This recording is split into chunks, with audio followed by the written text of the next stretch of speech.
दोस्तों, आपने कई सारे बुद्धिमान गुरुओं और महान लोगों से यह सुना होगा कि शब्दों में बड़ी ताकत है। वह कहते हैं शब्दों में इतनी ताकत है कि वह हमारे जीवन का रूप बदल देने में सक्षम है। पर जब हम और आप यह सुनते हैं तो हमारे मन में एक सवाल उठता है कि क्या यह सच है? क्या सिर्फ बातों से हम अपने और दूसरों की जीवन में परिवर्तन ला सकते हैं? जबकि हकीकत में तो कहा जाता है कि सिर्फ बातों से कुछ भी नहीं होता, भगवान भी उसी की मदद करते हैं जो लोग कुछ कर दिखाने में यकीन रखते हैं। तो सिर्फ शब्दों से बदलाव कैसे आएगा? तो अब इस हालत में हम किसकी सुने? हम क्या करें? क्या हम बातों और शब्दों पर ध्यान देना छोड़ दें और सिर्फ कर्मों पर ध्यान दें? या कहीं ना कहीं बातें और शब्दों का भी कुछ महत्व है? अगर आप भी अपने जीवन में कभी ना कभी इस द्विविधा में फंसे हैं तो आज की यह वीडियो आपके लिए बनी है। आज हम जानेंगे कि शब्दों का हमारे जीवन में कितना बड़ा किरदार है और क्या वो सच में हमारे जीवन का रंग रूप बदल सकते हैं या नहीं। तो चलिए शब्दों की दुनिया में साहसी यात्रा पर निकलें और जानें कैसे शब्दों का जादू हमें अपनी ओर खींचता है और हमें बांधता है, और कैसे केवल शब्दों से हमारा पूरा जीवन एक नया रूप ले सकता है। क्योंकि हमारी बातें एक इंसान को बना भी सकती हैं और बिगाड़ भी सकती हैं। दोस्तों, लेकिन कहानी शुरू करने से पहले मेरी एक छोटी सी रिक्वेस्ट है आपसे, कृपया इस वीडियो को लाइक कर दें। आपका ये लाइक हमें प्रोत्साहन देता है। तो चलिए आज हम यही बातें एक कहानी के माध्यम से समझते हैं। दोस्तों, एक नगर में एक महान बौद्ध भिक्षु रहा करते थे। वह बहुत ज्ञानी थे और बहुत ही शांत स्वभाव के थे, और उनकी यह बात ही उनकी विशेषता भी थी। एक बार की बात है, बौद्ध भिक्षु नगर वासियों को उपदेश दे रहे थे। बौद्ध भिक्षु कह रहे थे कि शब्दों में जीवन बदलने की शक्ति होती है। अपने शब्दों से जीवन बदलो। हम जो भी शब्द अपने लिए या दूसरों के लिए कहते हैं या जो भी बातें करते हैं उस पे हमें ध्यान देना चाहिए। इतना कहकर बौद्ध भिक्षु ने अपना उपदेश समाप्त किया और वहां से चले गए। एक दिन वह बौद्ध भिक्षु एक मार्ग से होकर गुजर रहे थे। उसी मार्ग से एक युवक होकर गुजर रहा था। उस युवक ने जब उन बौद्ध भिक्षु को देखा तो वह जोर जोर से हंसने लगा और कहने लगा, अरे साधु महाराज, आप तो ढोंगी है। आपके उपदेशों में यह कहने से कि शब्दों में बड़ी ताकत है, आपकी बात सत्य नहीं हो जाएगी। ये सब सिर्फ बातें हैं। भला ऐसे कैसे हो सकता है कि शब्दों से हमारा जीवन बदल सकता है? उस युवक की सारी बातें उन भिक्षुओं ने ध्यानपूर्वक सुनी और उसके बाद वह मुस्कुराते हुए उस युवक से कहते हैं, बेटा, नाद से ही तो यह दुनिया प्रकट हुई है, और अच्छे शब्दों के पीछे भी नाद ही होता है जो पूरा जीवन बदल देता है। वह बौद्ध भिक्षु उस युवक से कहते हैं, देखो, मैं तुम्हें अपने अनुभव से बता रहा हूं, लेकिन फिर भी तुम्हें यकीन न हो तो तुम इसे खुद आजमा कर देख सकते हो। उन बौद्ध भिक्षु की यह बात सुनकर युवक थोड़ा सा गंभीर हो गया। उसने काफी देर सोच विचार किया और उसके बाद उन बौद्ध भिक्षु से कहता है, हे गुरुवर, अगर ऐसी बात है तो आप मेरे साथ चलिए। मेरा छोटा भाई है जिसकी उम्र करीब 25 वर्ष है और उसे न जाने क्या हुआ है। वह करीब 3 वर्षों से कुछ भी नहीं करता, बस लेटा रहता है। दिन भर वो कुछ न कुछ सोचता रहता है। उसकी यह हालत देखकर हम सब बहुत परेशान हैं। माता पिता भी बहुत चिंतित रहते हैं। हम सब ने कई तरीके अपनाए, कई योजनाएं अपनाई, लेकिन कुछ भी काम नहीं आया। हमने कई बार उससे बात करने तक की कोशिश की, लेकिन वह हमसे कुछ भी नहीं कहता। परिवार का हर एक सदस्य पूरी तरह से थक चुका है, हार चुका है। आखिर वह क्या करना चाहता है, किसी को कुछ नहीं पता। तो हमारे शब्दों से उसका जीवन क्यों नहीं बदला? और जैसा कि आप कह रहे हैं कि शब्द सचमुच जीवन बदल सकते हैं, तो क्या आप मेरी मदद करेंगे? इस पर बौद्ध भिक्षु मुस्कुराते हुए उस युवक के साथ चल पड़ते हैं। वह युवक उन बौद्ध भिक्षु को एक खेत में ले जाता है और अपने भाई की तरफ इशारा करके कहता है, हे गुरुवर, यही मेरा भाई है जो पूरे गांव में आलस और मक्कारी के लिए मशहूर है। आप कहते हैं कि शब्दों में वह शक्ति है जो हमारा जीवन बदल सकती है। तो क्या आपके शब्द इसका जीवन बदल सकते हैं? अगर यह सत्य है तो आप इसका जीवन बदल कर दिखाएं।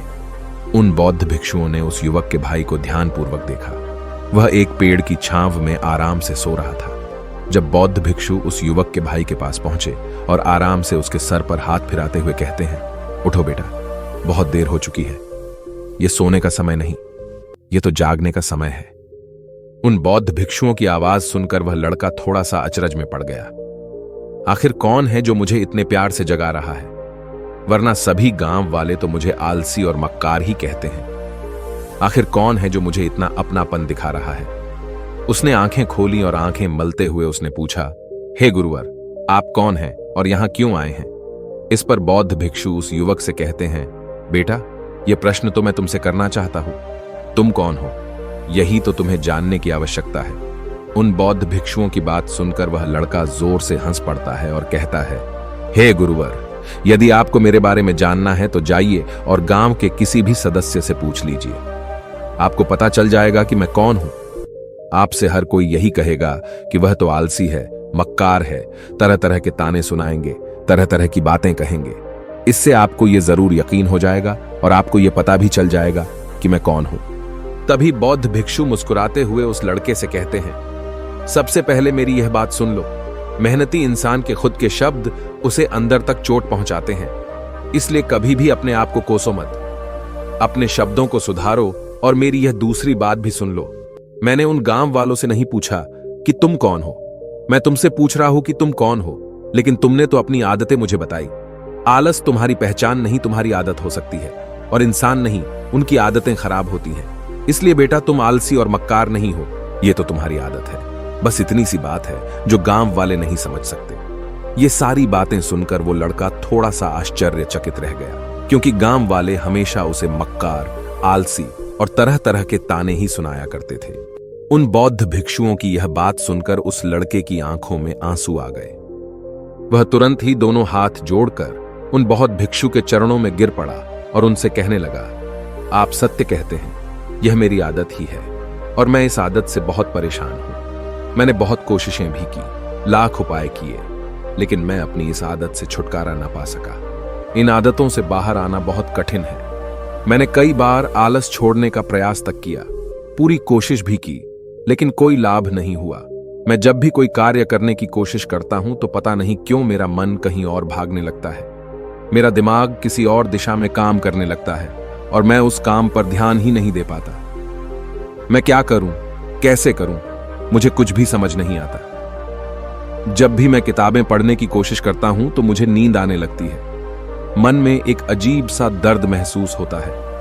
ऐसा लगता है कि मेरा जीवन यूं ही व्यर्थ जा रहा है, और जब मैं इस दर्द को बर्दाश्त नहीं कर पाता तो मैं सो जाता हूं, ताकि जब मैं उठूं तो मुझे दर्द न महसूस हो। और अब तो मुझे यह भी यकीन हो चुका है कि मैं इन आदतों से नहीं निकल सकता। ये आदतें मुझे नहीं छोड़ने वाली। इस पर बौद्ध भिक्षु उस लड़के से कहते हैं, बेटा, यदि तुम इस आलस की आदत को छोड़ना चाहते हो तो मैं तुम्हें एक सही उपाय बता सकता हूं, लेकिन उसके लिए तुम्हें कल सुबह मुझे मिलना होगा, तभी वह तरीका मैं तुम्हें बताऊंगा। यदि तुम उस तरीके को सीखना चाहते हो तो कल सुबह मेरे पास चले आना। इतना कहकर बौद्ध भिक्षु वहां से चले गए। लेकिन उन बौद्ध भिक्षु की सारी बातें उस लड़के के कानों में गूंज रही थीं। वह यह समझ नहीं पा रहा था कि आखिर वह बौद्ध भिक्षु उसे कौन सा मार्ग दिखाने वाले हैं। वह ऐसा कौन सा उपाय बता देंगे जिससे उसके जीवन से आलस्य हमेशा हमेशा के लिए खत्म हो जाएगा। देखते ही देखते रात हो गई। रात भर वह अपने बिस्तर पर करवट लेता रहा और उन बौद्ध भिक्षु की बातों के बारे में सोचता रहा। इसी प्रकार देखते ही देखते सुबह हो गई और वह लड़का उन बौद्ध भिक्षुओं के पास जा पहुंचा। वह लड़का उन बौद्ध भिक्षु को प्रणाम करता है और कहता है, गुरुवर, जैसा कि आपने कहा था, लीजिए मैं आ गया। अब मुझे वह मार्ग बता दीजिए जिसे मैं अपने जीवन से इस आलस्य को निकाल सकता हूं। तभी बौद्ध भिक्षु उस लड़के से कहते हैं, बेटा, जब भी तुम्हारा मन दुविधा में हो, तुम निर्णय न ले पा रहे हो और तुम्हारे मन में तरह तरह के प्रश्न उठ रहे हो कि मैं क्या करूं, कैसे करूं, इस कार्य को पूर्ण कैसे करूं, यह सब कैसे होगा, तब तुम वास्तविकता में अपने अतीत से सोच रहे हो कि पिछली बार तुम्हारे ऐसा करने पर क्या हुआ, या अतीत में तुमसे लोगों ने क्या कहा था। तो आज से कभी भी अपने अतीत से नहीं, बल्कि भविष्य से सोचो। इस पर लड़का कहता है, भविष्य से, वह भला कैसे? तभी बौद्ध भिक्षु उस लड़के से कहते हैं, मान लो कि तुम्हें आज किसी भी चीज की कमी नहीं है। तुम्हारे पास वो हर चीज है जो तुम चाहते हो, वह सारी सुख सुविधाएं हैं। तो अब बताओ, तुम अपना जीवन कैसे व्यतीत करना चाहोगी? उन बौद्ध भिक्षु की यह बात सुनकर वह लड़का कुछ देर के लिए सोच में पड़ गया, क्योंकि आज तक उसने सभी गांव वालों के केवल ताने ही सुने थे। किसी ने भी आज तक उसके जीवन के बारे में उससे ऐसी बात नहीं की थी, और वह गुरुवर उसे आने वाले भविष्य के बारे में उससे बातें कर रहे थे। उन बौद्ध भिक्षु की यह बात सुनकर वह लड़का खुद से प्रश्न करने लग गया कि अगर मेरे पास सब कुछ होगा, धन की कोई कमी नहीं होगी और सारी सुख सुविधाएं होंगी, तो मैं अपना जीवन कैसे व्यतीत करूंगा? कुछ देर सोच विचार करने के बाद वह उन बौद्ध भिक्षु से कहता है, गुरुवर, मैं यह दुनिया घूमना चाहूंगा, पहाड़ों पर चढ़ना चाहूंगा, समुद्र की रेत पर चलना चाहूंगा और मैं एक बहुत बड़ा व्यापारी बनना चाहूंगा। तभी अचानक उस लड़के का ध्यान टूट गया और वह उन बौद्ध भिक्षु से कहता है, परंतु हे गुरुवर, यह सब कैसे संभव होगा? केवल मेरी मात्र सोच लेने से तो यह सब पूरा नहीं होने वाला। उसके ऐसा कहते ही उसके अतीत में बीती हुई सारी घटनाएं उसकी आंखों के सामने से गुजरने लगी और वह एक बार फिर से निराश होने लगा। और अब वह यह सोचने लगा कि मेरे पास तो पैसे ही नहीं है, तो मैं भला व्यापार कैसे कर सकता हूं? न ही मेरे पास व्यापार का कोई अनुभव है। ऐसी स्थिति में मैं भला यहां से कैसे निकल सकता हूं? उस लड़के के इस प्रश्न का जवाब देते हुए वह बौद्ध भिक्षु उस लड़के से कहते हैं, भंते, हर रात में सोने से पहले तुम हर दिन अपना लक्ष्य एक कागज पर लिखो और सुबह उठकर सबसे पहले उस लक्ष्य को देखो और सोचो कि उस लक्ष्य को पाने के लिए तुम आज क्या कर सकते हो, और जो भी तुमने उस कागज पर लिखा होगा उस कार्य को उसी दिन पूरा करने की हर मुमकिन कोशिश करो। इस पर वह लड़का कहता है, ठीक है, आप सच कह रहे हैं, लेकिन जब मैं बहुत सोचने लगता हूं तो मेरा मन बेचैन होने लगता है और मन में तरह तरह के विचार उठने लगते हैं और इन विचारों को शांत करने के लिए मैं सो जाता हूं ताकि वह विचार मुझे परेशान न कर पाए। उस लड़के की इस समस्या का समाधान करते हुए वह बौद्ध भिक्षु उस लड़के से कहते हैं, बेटा, अंतर्मन की चाल को पकड़ो और शब्दों की मदद से नया भविष्य बनाओ। तभी लड़का कहता है, हे गुरुवर, आप क्या कहना चाहते हैं? मैं आपकी बात समझ नहीं पा रहा। इस पर बौद्ध भिक्षु मुस्कुराते हुए कहते हैं, बेटा, कैसे होगा? यह जो सवाल है, यह सवाल नहीं बल्कि एक डर है जो तुम्हारे अंतर्मन में बैठा हुआ है, जो तुम्हें अगला कदम लेने से रोक रहा है, तुम्हें कदम आगे बढ़ाने से रोक रहा है। यदि तुम वास्तविकता देखो तो किसी को भी नहीं पता होता कि वह कार्य कैसे होगा, लेकिन एक इंसान जब दृढ़ निश्चय कर लेता है तो वह अपने उद्देश्य को सामने रखकर लगातार प्रयास करता रहता है और वह अपनी सफलता प्राप्त कर ही लेता है। तभी वो लड़का उन बौद्ध भिक्षु से कहता है कि हे गुरुवर, अगर ऐसी बात है तो मन में बार बार चिंता क्यों होती है? मन बार बार बेचैन क्यों हो उठता है? इस पर बौद्ध भिक्षु कहते हैं, बेटा, क्योंकि तुम्हें डर है कि तुम कमजोर हो। तुम्हारे अंतर्मन में बैठा है कि तुम में कुछ कमी है, तुम किसी काम के नहीं हो, और यही कारण है कि तुम कोशिश करने से डरते हो, क्योंकि तुम्हारा अंतर्मन हमेशा तुम्हें रोकता रहता है। जब भी तो कोई कार्य शुरू करना चाहते हो, तुम्हारा मन तुमसे पहले कह देता है, इससे आगे मत बढ़ना, अन्यथा तुम हार जाओगे, और इसी कारण तुम्हें चिंता होने लगती है, तुम्हारा मन बेचैन होने लगता है। तभी वो लड़का कहता है, गुरुदेव, आपने जो कुछ भी कहा वो बिल्कुल सत्य है, लेकिन अब आप ही मुझे बताइए कि मैं इस परेशानी से बाहर कैसे निकलूं?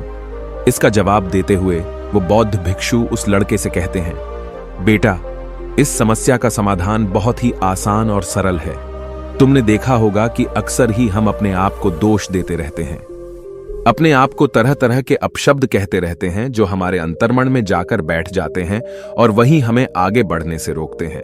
और इन शब्दों का हम पर बहुत गहरा प्रभाव भी पड़ता है, क्योंकि जैसा हम खुद से कहते हैं, जैसा हम पूरी भावनाओं के साथ सोचते हैं, हम वैसा ही बनते चले जाते हैं। इसलिए यदि तुम खुद को बदलना चाहते हो तो कि तुम भी काबिल बन सको, तो तुम्हें अपने अंतर्मन को नए संदेश देने की जरूरत है, जैसे कि मेरे शरीर का हर एक कण, हर एक हिस्सा, हर एक विचार शांति और ऊर्जा से भरा हुआ है।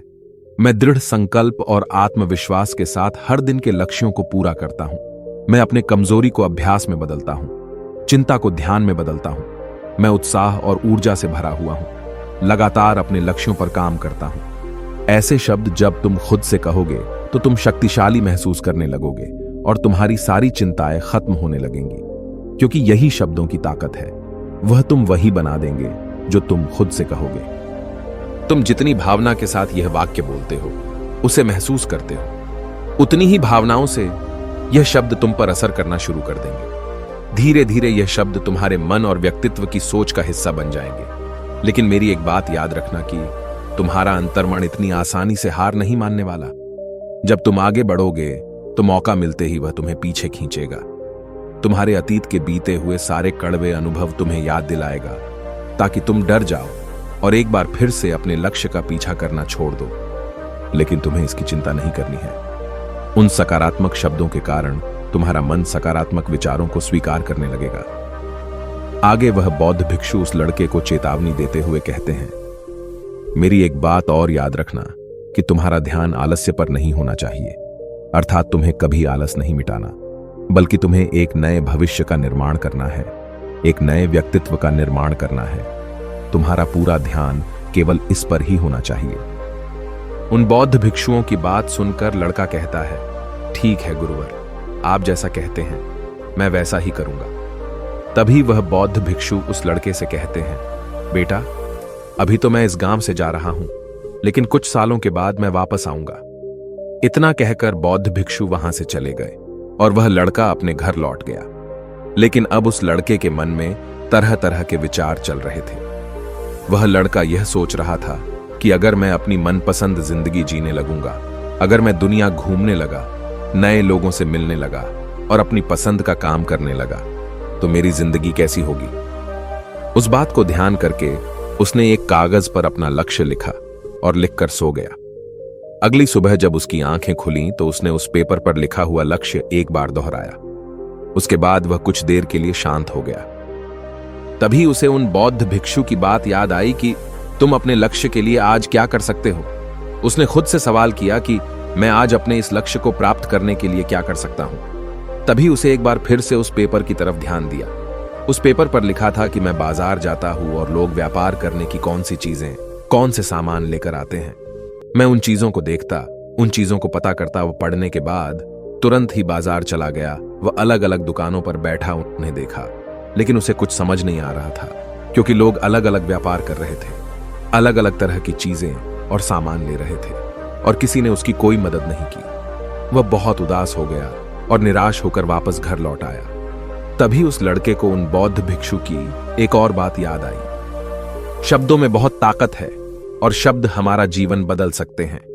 उसे वह सकारात्मक विचार याद आए। वह उन्हें सुबह शाम दोहराने लगा और अब से वह हर दिन ऐसा ही करता। देखते ही देखते 1 महीना बीत चुका था, लेकिन अब तक उसके जीवन में कोई बदलाव नहीं आया था। अब वह लड़का यह सोचकर निराश होने लगा था कि उसके जीवन में तो कुछ भी परिवर्तन नहीं हो रहा।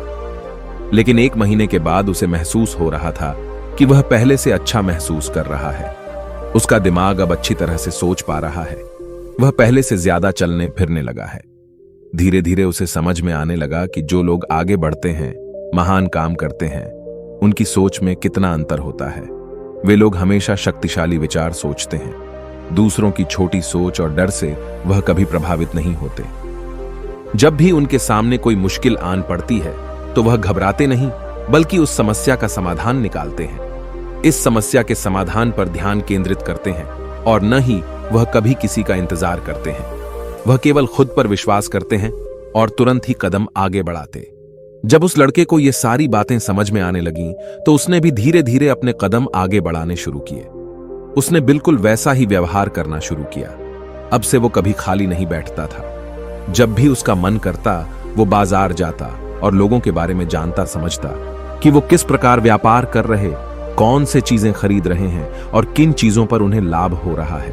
और जब उसका मन करता तो अपने पिता की मदद भी करता था। वो अपने पिता के साथ मंडी में जाता, वहां पर जाकर मोल भाव करता। ते हमेशा कुछ न कुछ सीखने में ही जुटा रहता है। तभी एक दिन गांव में एक मसाले का व्यापारी आया। उसे कुछ पढ़े लिखे नौजवानों की जरूरत थी जो माल की गिनती कर सके और हिसाब रखने का काम कर सके। वह लड़का अपने लक्ष्य को जानता था कि उसे क्या पाना है। उसे समझ में आ गया था कि इस काम से उसे बहुत कुछ सीखने को मिलेगा। बेहिचक उस सेठ के पास पहुंच गया। वह जानता था कि उसे उस काम के बहुत कम पैसे मिलेंगे, लेकिन फिर भी वह उस काम को करने के लिए तैयार था। अब उस लड़के की सोच पूरी तरह से बदल चुकी थी। अब वह बाकी लोगों की तरह नहीं सोचता था। बहुत ईमानदार और समझदारी से काम करता था। देखते ही देखते करीब 3 महीने बीत गए और अब व्यापारी यह समझ चुका था कि नौजवान बहुत ही समझदार है और वह उसे व्यापार में बहुत मदद करता है। इसलिए उस मसाले के व्यापारी ने उस लड़के को अपना सहायक बना लिया। उस व्यापारी ने देखा कि इस लड़के की दिनचर्या सबसे अलग है। यह हर दिन पढ़ता है, लिखता है, सुबह उठकर ध्यान करता है, नई चीजें सीखता है। परेशानी आई तो भी विचलित नहीं होता। यह सबसे सम्मान से बात करता है, सबका आदर करता है। देखते ही देखते 1 साल बीत चुके थे और अब तो व्यापारी उस नौजवान से बहुत खुश था। उसने धीरे धीरे उस नौजवान को व्यापार के सारे गुण सिखा दिए और देखते ही देखते वह लड़का अब एक छोटा सा व्यापारी बन चुका था। और जब उस लड़के के अंदर व्यापार की समझ आ गई तो उसने जड़ी बूटियों का व्यापार शुरू कर दिया और देखते ही देखते केवल कुछ ही वर्षों में उस नगर का सबसे बड़ा व्यापारी बन गया। लोग उसे सबसे बड़े व्यापारी के नाम से जानने लगे। उसकी नाम दूर दूर तक फैलने लगा। करीब 5 वर्षों बाद जब वह वापस अपने घर लौटा तो लोग बहुत हैरान थे। उसे देखकर लोग बहुत अचंभित थे। उसके सारे जानने वालों ने उस लड़के से पूछा, तुम इतना कैसे बदल गए? तब उसने कहा, उन गुरु ने सच ही कहा था, शब्दों से हम जीवन बदल सकते हैं। वैसे आपने आज के इस वीडियो से क्या सीखा हो, मुझे आप कमेंट में जरूर बताइएगा। इसी के साथ में उम्मीद है कि आपको आज की ये वीडियो जरूर पसंद आई होगी। तो इस वीडियो को लाइक और अपने दोस्तों के साथ शेयर भी जरूर कीजिएगा और हमें ऐसे ही सपोर्ट करने के लिए चैनल को सब्सक्राइब जरूर दबा दीजिएगा। तो चलिए फिर मिलते हैं अगली वीडियो में। तब तक के लिए अपना ख्याल रखें। धन्यवाद और नमो बुद्धाय।